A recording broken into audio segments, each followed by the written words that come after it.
Hey everyone, आज मैं explain करने वाली हूँ थेम्पो heart that skips a beat के एपिसोड 6 को। एपिसोड की शुरुआत वहीं से होती है जहाँ पिछला एपिसोड एंड हुआ था। थेम पो को हक कर लेता है, जहाँ उसे पता चलता है कि उसके दिल में पो के लिए फीलिंग्स हैं। पो थेम से पूछता है, क्या तुम कुछ प्रूव करने की कोशिश कर रहे हो? ये सुनकर थेम कहता है, मैं बस ये श्योर करना चाहता हूँ कि कहीं मैंने पूरे टाइम तुम्हें हर्ट तो नहीं किया। पो कहता है, और मुझे हक करना ये जानने में किस तरह से तुम्हारी मदद करेगा। थेम कहता है, इस तरह से मुझे मेरी फीलिंग्स के बारे में। वो आगे कुछ कहता कि तभी पो की राइड वहां आ जाती है। वो थेम से कहता है, सॉरी लेकिन मैंने घर जाने के लिए राइड बुक करी थी। वो कार में बैठने के लिए जाने लगता है कि तभी थेम उससे कहता है, क्या तुम राइड को कैंसिल कर सकते हो? मैं तुम्हारे साथ वॉक करके तुम्हें घर तक छोड़कर आ जाऊंगा। ये सुनकर पो राइड कैंसिल कर देता है और साथ ही वो ड्राइवर को पूरे पैसे भी पे कर देता है। इसके बाद थेम पो से पूछता है, क्या तुम्हारा घर ज्यादा दूर तो नहीं है और कहीं तुम्हें वॉक करने के बाद पैरों में पेन तो नहीं होगा? पो बोलता है, नहीं, मैं वॉक करने में ज्यादा अच्छा हूँ और बाईफर्न अक्सर कंप्लेन करती रहती है कि मैं बहुत जल्दी जल्दी वॉक करता हूँ। अगले सीन में घर आने के बाद पो को थेम का मैसेज आता है जिसने उससे मैसेज किया था कि मैं घर पहुंच गया हूं, और जब हम दोनों वॉक कर रहे थे तब तुमने बोला था कि तुम किसी मूवी को देखना चाहते हो। क्या मैं उस मूवी का नाम जान सकता हूं? पो थेम को उस मूवी का नाम बताकर पूछता है, वैसे तुम ये बात क्यों जानना चाहते हो? ये रीड करने के बाद थेम लिखता है, बस ऐसे ही, लेकिन हम थेम के हाथ में 2 मूवी की टिकट्स देखते हैं। अगली सुबह पो स्माइल करते हुए थेम से बात कर रहा था कि तभी जुन दोबारा से उसे स्टेयर्स की तरफ खींच लेता है। वो जुन से कहता है, क्या तुम ठीक से मेरे पास आकर मुझसे बात नहीं कर सकते हो? लेकिन जुन कहता है, मुझे इस तरह से बात करना एक्साइटिंग लगता है और मैं बस ये चाहता हूँ कि तुम कंपनी को बता दो कि ग्रुप दोबारा से रियूनाइट हो गया है और इसके पीछे मेरा हाथ है। मैं ऐसा इसलिए बोल रहा हूँ क्योंकि वो ट्रेटर को ढूंढ रहे हैं और एक तुम ही हो जिसने हमारे साथ सबसे ज्यादा टाइम स्पेंड किया है और तुम्हारे पास उनके साथ शेयर करने के लिए कोई भी इंफॉर्मेशन नहीं है, इसलिए उनका शक सबसे पहले तुम पर ही जाएगा। मैं तुम्हें सेव करने के लिए अपने आप को सैक्रिफाइस कर रहा हूँ। पो कुछ सोचने के बाद जुन से कहता, अगर तुम मेरे लिए इतना सब कुछ कर रहे हो तो बदले में तुम्हें मुझसे कुछ ना कुछ तो चाहिए होगा। ये सुनकर जुन कहता है, तुम्हें मैं इस टाइप का पर्सन क्यों दिखता हूँ? पो कहता है, क्या तुम इस टाइप के पर्सन नहीं हो? तो जुन स्माइल करके कहता है, हाँ मैं हूँ, लेकिन हम इस बारे में बाद में बात करते हैं। ये बोलकर वो वहाँ से चला जाता है। अगले सीन में पो प्रेमिका से बोलता है, कैंपिंग ट्रिप पर जाने का मेरा आइडिया था और इस टाइप के शो जुन मुझे देखने के लिए भेजा करता था। मार्स ने इस कैंपिंग ट्रिप को अपॉर्चुनिटी की तरह यूज किया और रियूनाइट हो गए। ये सुनकर मिक पो से कहता है, लेकिन जुन तो हमारी साइड था। प्रेमिका मिक से जुन के म्यूजिक शो के बारे में पूछती है जो कि स्केड्यूल में नहीं था, तो वो मिक से कहती है कि जुन हम सबसे झूठ कैसे बोल सकता है? वैसे पो, जब तुमने बोला कि मार्स ग्रुप में 5 मेंबर्स होंगे तो क्या तुमने उसमें पेपर को भी इंक्लूड किया था? पो कहता है, हाँ। तो प्रेमिका कहती है, तब तो हर मेंबर इंक्लूड नहीं हुआ है। दूसरी तरफ थेम पेपर से कुछ एडवाइस मांगने के लिए आता है, जहां वो उससे कहता है, मुझे पता चल गया है कि मेरे साथ क्या हो रहा है। पेपर उसके हाथ में मूवी की टिकट्स देखकर कुछ बोलता उससे पहले ही ग्रुप हाउस के बाहर से और मेंबर्स की आवाज आने लगती है कि जिसने हमें मीटिंग के लिए यहाँ बुलाया था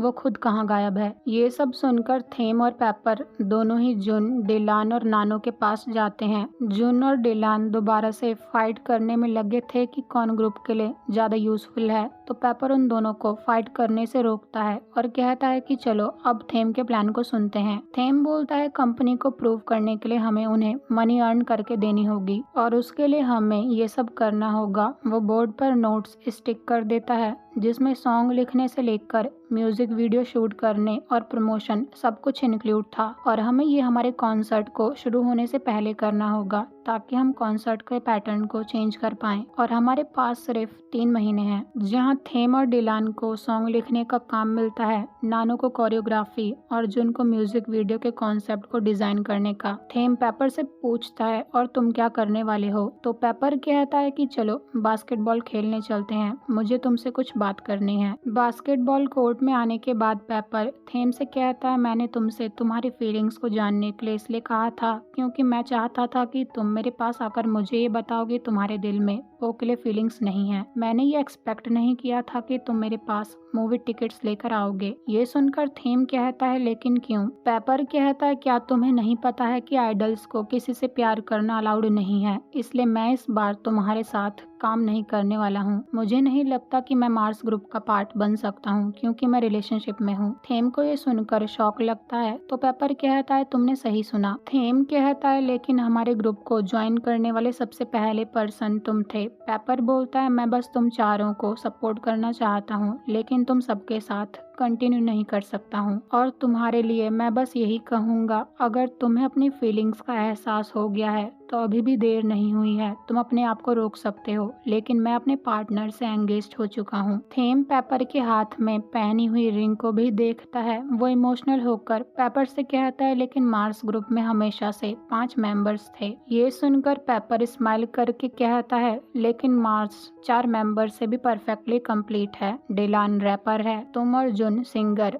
और नानो मेन डांसर। इधर घर में नानो जुन को उसे सिंगिंग सिखाने के लिए परेशान कर रहा था। तभी थेम बहुत सैड होकर ग्रुप हाउस में आता है जहां वो उन सबको सब कुछ बता देता है। इधर पो को जुन की कॉल आती है। वो कॉल पिक करता है तो जुन उससे कहता है बेब आज रात तुम खाने में क्या खाना चाहते हो? पो उससे कहता है बेब माय फूड, क्या तुमने प्रेमिका को बता दिया है कि मैं ही ट्रेटर हूँ इसलिए तुम ये सब पूछ रहे हो? जुन कहता है नहीं, ये काम से रिलेटेड बात नहीं है, और ये सीन यहीं पर कट हो जाता है। इसके बाद हम पो को पेपर का इंस्टा अकाउंट चेक करते हुए देखते हैं जहां जुन ने पो से बोला था कि हमें अभी तक पता नहीं चल पाया है कि पेपर किसे डेट कर रहा है, लेकिन मुझे लगता है कि वो पर्सन पेपर के बहुत क्लोज है क्योंकि उसने थेम को बताया था कि वो उस पर्सन से काम के सिलसिले में अक्सर मिलता रहता है, और इसी वजह से प्रेमिका ने तुमसे पूछा था कि क्या पेपर भी इस ग्रुप का पार्ट होगा, इसलिए ही मैंने तुमसे बोला कि तुम्हारे और थेम के बीच कुछ भी होना इम्पॉसिबल है। वो ये सब सोचकर परेशान हो रहा था कि तभी उसे थेम की कॉल आती है और ये सीन यहीं पर कट हो जाता है।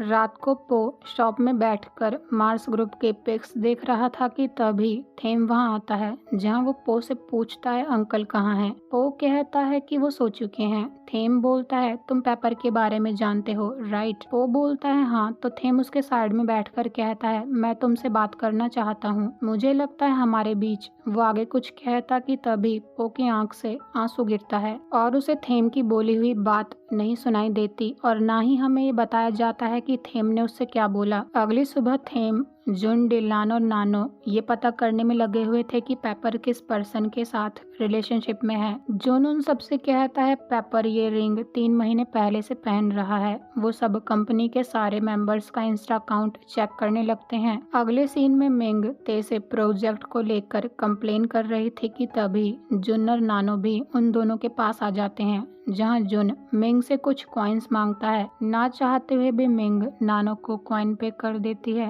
और इस चक्कर में नानो मिंग की रिंग को अच्छे से चेक कर लेता है जहां वो थेम को कॉल करके बता देते हैं कि वो पर्सन मिंग नहीं है। डिलान थेम से कहता है लेकिन पेपर ने तुम्हें ये नहीं बताया कि वो मैन को डेट कर रहा है या फिर वुमेन को। ये बात फोन पर नानो और जुन भी सुन लेते हैं, इसलिए वो इस बार ते के पास जाकर कॉइन मांगते हैं। ते उन दोनों से कहता है तुम्हारे पास फोन है तो तुम स्कैन करके पे कर लो, हमारे पास एक पैसे भी नहीं है और हम ब्रोक हो गए हैं। और इधर डिलान और थेम ते के इंस्टा अकाउंट को चेक कर रहे थे। फाइनली ते नानो से परेशान होकर उसे कुछ कॉइन्स दे देता है तो नानो उसकी रिंग को भी अच्छे से चेक कर लेता है जहां से उन्हें ये पता चलता है कि ते और मिंग ने मैचिंग रिंग पहनी हुई है। मिंग ते से कहती है तुमने मेरी जैसी रिंग क्यों पहनी हुई है, ये मैंने पहले बाय करी थी। तभी वहां से मिस गाम नाम की क्लाइंट गुजरती है जिसके हाथ में जुन और नानो उसी तरह की रिंग नोटिस कर लेते हैं जैसी पेपर ने पहनी हुई थी। और इधर डिलान और थेम को सब कुछ पता चल जाता है कि तभी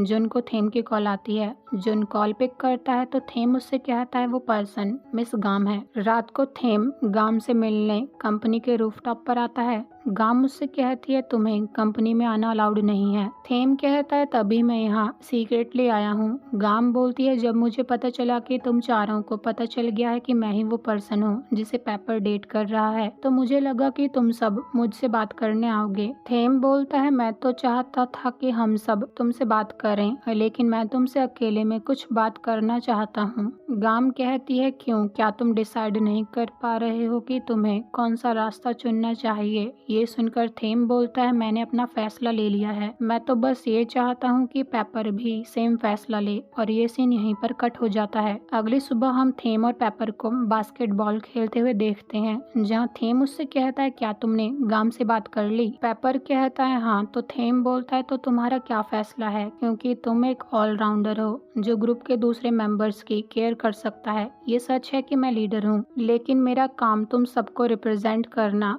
कंपनी से बात और विजन को डिटरमाइन करना है, लेकिन जो ग्रुप के मेंबर्स की केयर करता है वो तुम हो। मुझे पूरा भरोसा है कि अगर मार्स खुद लीडर पिक करता तो वो मैं नहीं होता। लीडर की पोजीशन पर तुम्हें होना चाहिए था। मैं सिर्फ गोल सेट कर सकता हूँ, लेकिन तुम स्टेप लेकर उस गोल पर काम करते हो। तुमने कहा कि मार्स को तुम्हारी जरूरत नहीं है, लेकिन ये सच नहीं है। मार्स ग्रुप को सबसे ज्यादा तुम्हारी नीड है। ये सुनकर पेपर बोलता है, मैं और गाम तुम्हारे लिए टेकिंग टाइम बॉम्ब की तरह हैं। तो थेम स्माइल करके कहता है, मेरे पास खुद का एक टाइम बॉम्ब है। यहाँ पर वो पो की बात कर रहा था। ये सुनकर पेपर स्माइल करने लगता है। तो थेम उससे कहता है, बस तुम गाम से ब्रेकअप मत करना। मैं जानता हूँ कि तुम ऐसा नहीं करोगे, क्योंकि जब मैं पो को ये बात बताने वाला था कि अब मैं तुम्हें लाइक नहीं कर सकता हूँ, तो मैं उसे ये बात बता ही नहीं पाया। इसलिए मुझे लगता है अब हम दोनों भी ऐसे ही कंटिन्यू करेंगे। मुझे भरोसा है कि हम एज अ ग्रुप साथ में काम करने के साथ साथ सेम टाइम पर किसी को लाइक भी कर सकते हैं, क्योंकि दोनों ही हमारी लाइफ के पार्ट हैं। पेपर कहता है, इससे पता चलता है कि तुम उससे बहुत प्यार करते हो।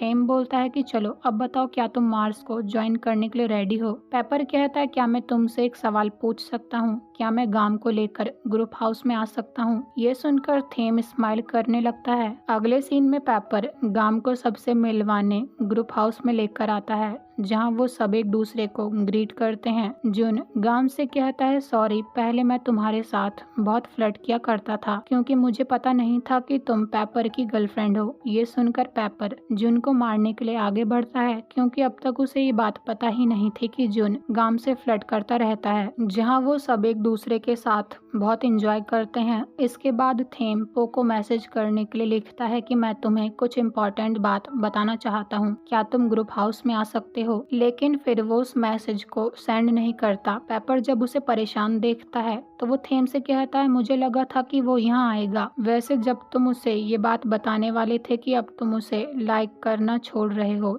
तब तुमने उससे ये बात ना बोलने की जगह क्या बोला था? अब हमें पास्ट का सीन दिखाया जाता है, जहाँ थेम पो से कहता है, मैं बस तुमसे ये कहना चाहता हूँ कि तुम अपनी टेक केयर अच्छे से करना। प्रेजेंट में थेम ये बात पेपर को बता देता है। तो पेपर कहता है, क्या तुम्हें पता है इस बात को दूसरे तरीके से भी सोचा जा सकता है कि अब हम दोनों एक दूसरे के लिए अपनी फीलिंग्स को यहीं पर खत्म करके अपनी अपनी केयर करते हैं। ये सुनकर थेम शॉक हो जाता है। तो पेपर बोलता है, तभी वो आज यहाँ नहीं आया, क्योंकि वो जरूर बहुत सैड होगा। थेम पो से मिलने के लिए वहाँ से जाने लगता है। तो पेपर उससे कहता है, तुम्हें केयरफुल रहना होगा। अगर तुम नहीं चाहते हो कि कोई भी तुम्हें पकड़े, तो तुम्हें पो से 5 मीटर का डिस्टेंस मेंटेन करना होगा, क्योंकि मैं और गाम भी अभी तक इसी डिस्टेंस को मेंटेन कर रहे थे। थेम पेपर को थैंक्स बोलकर पो से मिलने चला जाता है, और इधर पो बायफर्न से मैसेज करके पूछता है, अगर मिस्टर बी ने मिस्टर ए से कहा कि वो अपना ख्याल ठीक से रखे, तो इसका क्या मतलब हुआ? बायफर्न उसे मैसेज करके कहते हैं, इसका मतलब बहुत साफ है कि उसने तुम्हें डंप कर दिया है। ये रीड करने के बाद पो बहुत ज्यादा सैड हो जाता है।